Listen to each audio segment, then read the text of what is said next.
Hello everyone, this is the video of legal studies and this is the continuation of my previous video in which I was discussing about the law, basically law and introduction.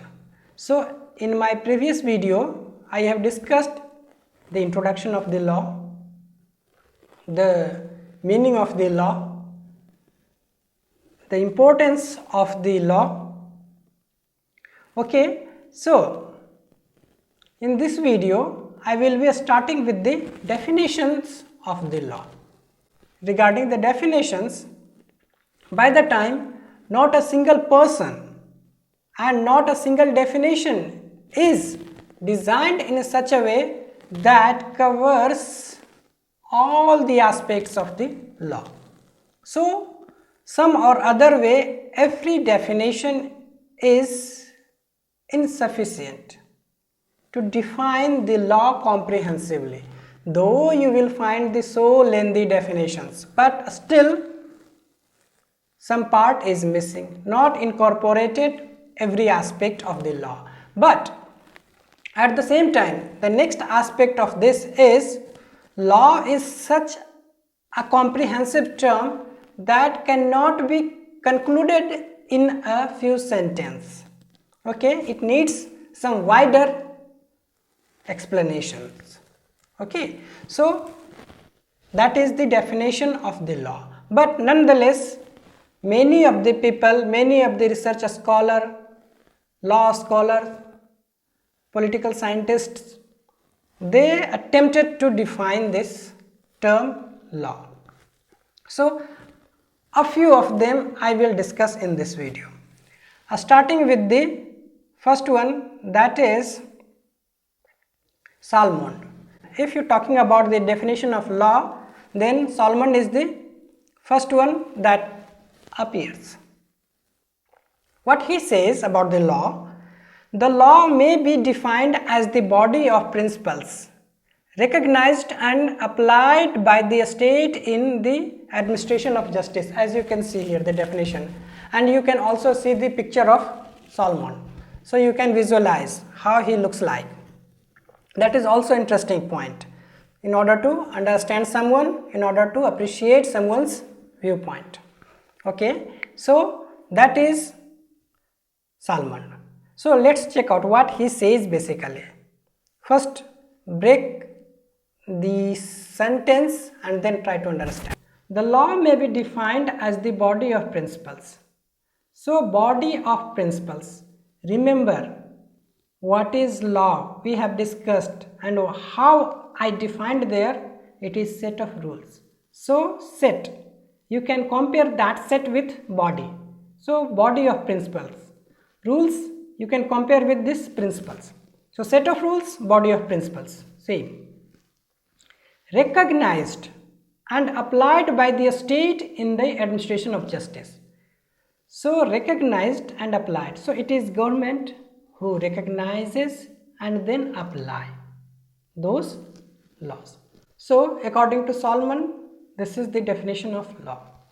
Now come to the second definition that is given by John Austin. I like too much. His definition is not much relevant in present context, but that is really I liked. And he has defined law in different ways as well. So you can check out here on the screen. Law is aggregate of rules set by men, politically superior or sovereign to men as politically subject. I believe you have confusion. Well, this is very simple. Law is aggregate of rules. Again, you can compare set of rules, set basically with this aggregate of rules. So see, this is how I am correlating the things that will help you to understand the definition as well. Because as I said, though definitions are given by using different languages, by using different words, but the integrity is the same. So law is aggregate of rules set by men, politically superior. Set by men, politically superior means talking about the legislature, the ministers who make the law, so they are politically superior basically, isn't it? Because you have elected them to be there and to do such exercise. So they are politically superior or sovereign, or they are sovereign as well, to men as politically subject. And those laws is essentially or of course made for us, politically subject. As we are politically subject, we have the voting right and all, we are the citizen of this country, so we are politically subject. So for us, Parliament makes the law, it is the same thing saying here. The second sentence, as you can see here, curson of power is the heart of law, which is sanctions. What does it mean? That it is something like when someone violates those guidelines, those set of rules, those instructions, then that can be, and that is basically punished or restrained to do that again by imprisonment and all. Okay, so that is curson of power, is the heart of law, because if you do not define certain punishment or something like those kind of thing, then simple guidelines cannot affect or instruct or basically command the others' behavior. So in order to command the others' behavior, which is really essential in order to keep the person on the path, the command, the curson, the punishment, everything is essential. Okay, which is sanctions. Sanctions means what? It's talking about something restraining you. Of course, if you can remember your childhood, your parents if asked you something to do or not to do, okay, and in spite of his command, what you did that, or you didn't do that. If he asked you to do that, you didn't do that. If he asked you not to do that, and you did that work. In such a condition, what percussion you faced, remember? Maybe you are admonished, maybe you are beaten, isn't it? So that is sanction. If you follow it, fine, otherwise the sanction will be imposed on you, and it could be in the any form. So sanction means restrictions. Punishment, you can also say punishment basically. Okay, the last sentence, as you can see here, that is talking about law is the command of the sovereign backed by a threat of sanction in the event of non-compliance. Well, we have discussed the same point. So command of the sovereign, of course, it's sovereign means the government, it commands basically, though not much relevant as I said in the beginning of while starting the definition of John Austin, because this is the democratic country and we can't say like the command, because this is the country of rule of law. So it is the law that commands, not the government. Okay, so law is the command of the sovereign, means it is command through which government rules basically. And as I said, this is not much relevant in the present context because we have the democratic kind of system. In that system, command is something like not a right word, because everyone has the freedom to do whatever he or she wants to do. Nonetheless, sanction is there, punishment is there if you do not follow the instructions and guidelines. So then it is interpreted as command. When you do not follow, when you violate, then it is of course command for you. Backed by threat of sanction in the event of non-compliance. Is very simple. If you do that, of such crime, such offense, you will be punished, and that is sanction. Now the next definition that we have, that is Roscoe Pond. His definition is also pretty nice and everywhere you will get that. What he says, law is social engineering, which means a balance between the competing interests in society in which applied science are used for resolving individual and social problems. See how the language of the definition changed over a period in time. It is something like democratic in nature, this definition. As I said, he didn't use the word command, isn't it? It's a social engineering. So the law is made, if you remember the social contract theory, talking about we made the things, the rules and guidelines for not to command us, rather for the mutual benefit, to just provide protection to each other, to protect each other's right, freedom and all. So again perspective changes, not to rule something, okay. So in order to provide the security, to ensure security of everyone in the society. So that is basically talking about the social engineering, which means a balance, creating the balance. Because if someone violates someone else's right, then it is violation of the, or not violation in this context, it is something like disturbance in that social engineering setup, isn't it? So it is defined to protect the interest of society at large. And also as saying that resolving the individual and social problems. So whatever the problems of any sort, like see, even you can see the kind of problem that there is water scarcity in your society, road is damaged badly. These are also the problems, and you have the right to complain the local government, the municipality and all regarding all those things, so that you are not getting the basic facilities. So that is talking about, again, that is social problems. So all those things, it's not always at individual level, rather it is also at larger scale. The next and the last definition that I included, otherwise there are dozens of definitions not possible and not relevant for this point in time to discuss, otherwise you will get confused and not remember anything.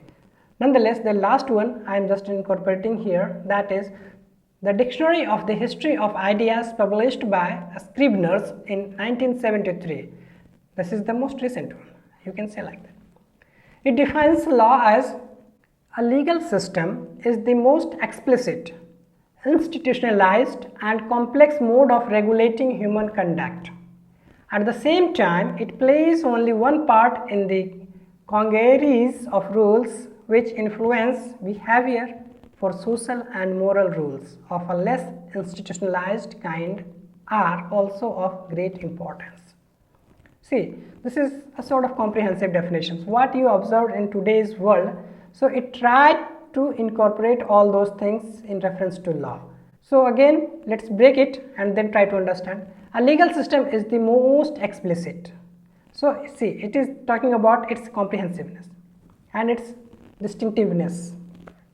Institutionalized means there is institution like government. We have three institutions of such type, that is the executive, legislature and judiciary. So it is institutionalized because we have the institution. And complex mode of regulating human conduct. Of course, it's not so simple. It is a complex process and the regulations, everything, to conduct the, or basically to regulate the human conducts.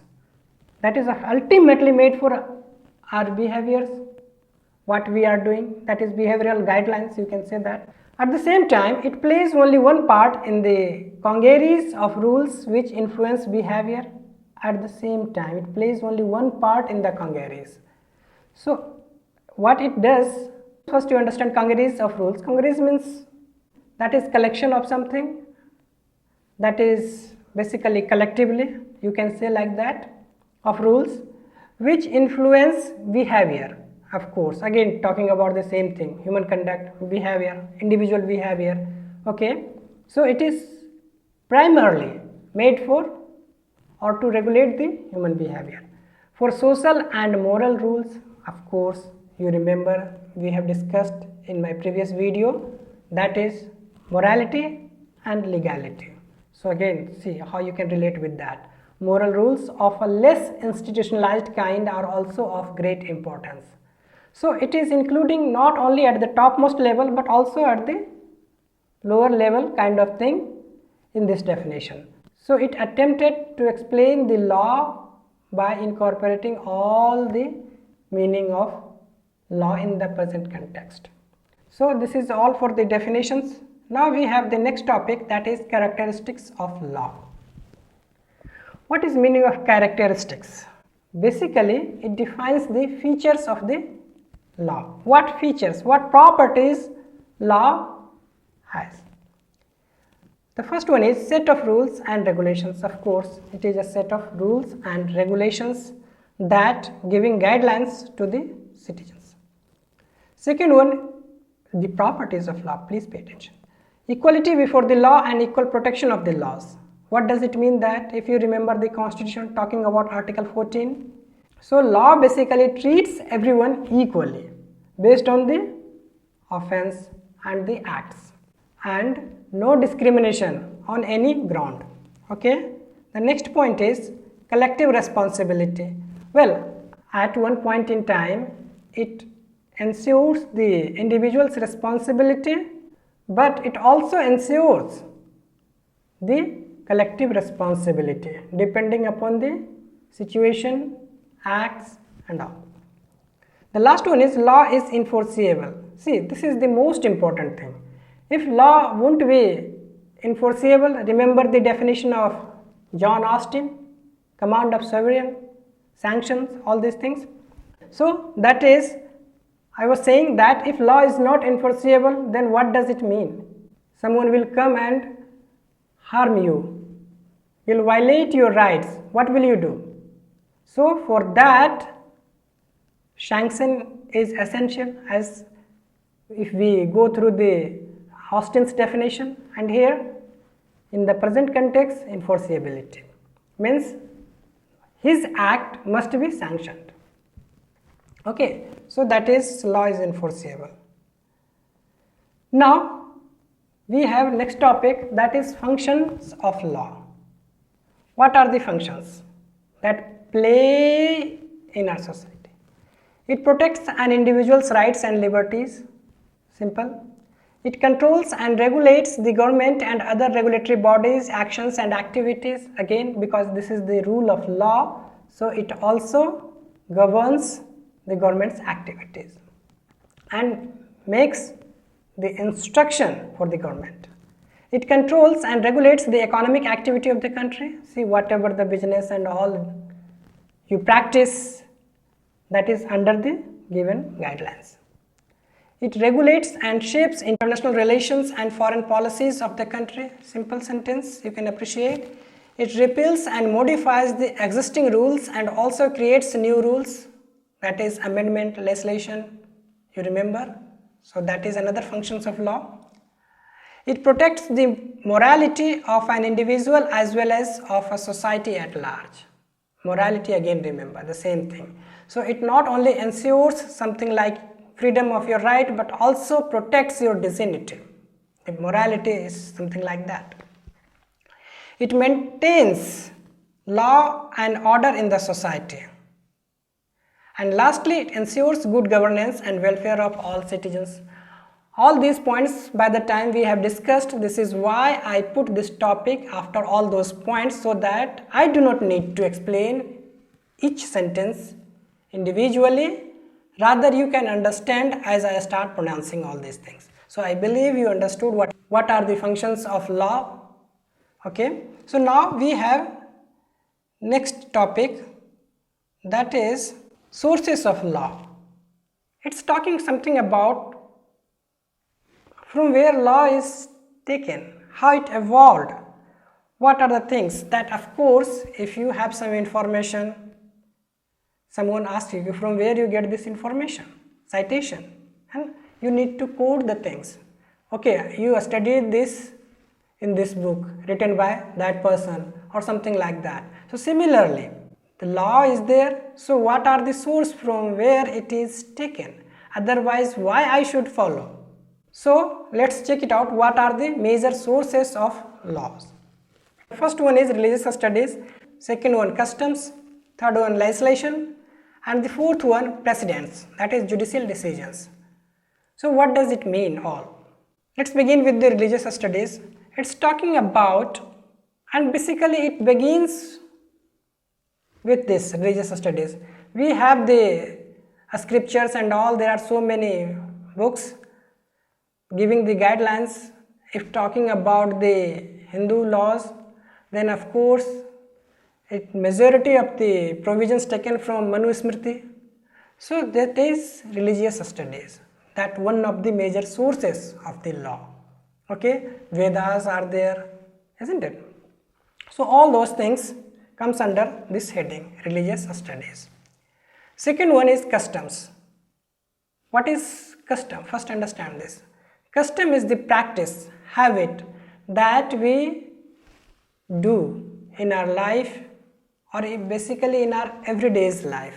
And it cannot be something like said that today I start doing that become my custom. It has to be something like centuries old, accepted by the society at large. Okay, so we are practicing certain kind of acts, that is custom. Okay, and take example, our marriage ceremony, that is basically custom. So that is incorporated in the law, that is Hindu Marriage Act, isn't it? So that is the custom and the relation with the law. Okay, so that is the another source of law. Legislation, of course, in present context it is the most important, because legislature, you remember, parliament, law making bodies, they legislate, they make the law. Okay, so in the present era, that is the most important source of law. The last one is precedent. What it is? That is the judgment given by the judiciary. So some of the things, some of the judgments become law. The precedent is equally valid under the judicial system, because in one case, if something is said by the Supreme Court essentially, then that instruction, that judgment need to be followed by all the lower courts. Okay, so that is again rule for all those lower courts.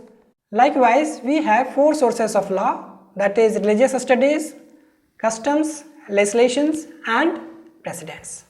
Okay, so this is all for this video, because we have discussed so many points in this video, starting with the definitions of law and then characteristics of law and then functions of the law and then sources of the law.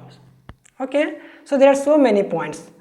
You just revise and watch it again and again so that you can follow the next topics, because as in the beginning I said, there are so many points that I will be discussing in this video, so still a few points more to go. That is something like legal systems, classification of law and scope of law. So we have still 3 topics to discuss that I will be discussing in my next video, that is part 3. In the meantime, you revise part 1, part 2 as well, so that if you understand all these things, only then you can appreciate the remaining 3. Okay, so it is something like in order. So in order to understand one, you need to understand the previous one. Okay, so this is all for this video. See you in next video, and with the expectation that you must have understood all those points and ready to understand the subsequent points.